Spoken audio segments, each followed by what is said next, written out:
কামৰ মাজতে টাউনৰ ফালে অহা হৈছিলে বিশেষ এটা কামত উভতি যাওঁতে ভাল বস্তু এটা দেখিলোঁ মানে মনটো ভাল লাগি গ'ল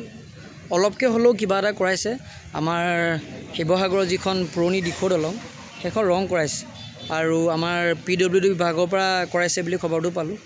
মই আপোনালোকক দেখাবলৈ চেষ্টা কৰিছোঁ এয়া আমাৰ ওচৰৰে এজন যুৱকে ৰং কৰাৰ যিটো দায়িত্ব সেই দায়িত্বটো লৈছে অকণমান আপুনি কেমেৰা আগত ক'ব নেকি ক'বলগীয়া তেনেকুৱা বিশেষ নাই আৰু PWD আণ্ডাৰত কামটো হৈছে এতিয়া প্ৰথম পেইণ্টিংটো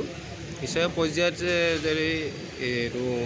DC লগত আলোচনা হ'ব যদি মাজডোখৰ যদি মেৰামতি কৰাৰ ব্যৱস্থা কৰে চৰকাৰে যদি ফাণ্ড চানি দিয়ে পিছৰ পৰ্যায়ে সেইটো কি হয় দেখা যাব আমি লাগি আছোঁ বাৰু সহযোগ কৰি আছোঁ ডিপাৰ্টমেণ্টৰ লগত ধন্যবাদ হয় তেওঁ ঠিকেই কৈছে শিৱসাগৰ ৰাইজে এই দলংখন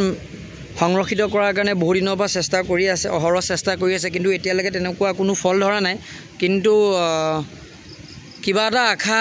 ৰেঙনি দেখিছে হয়তো এই চৰকাৰৰ দিনতে হয়তো এই দলংখন সংৰক্ষিত কৰাৰ হয়তো এটা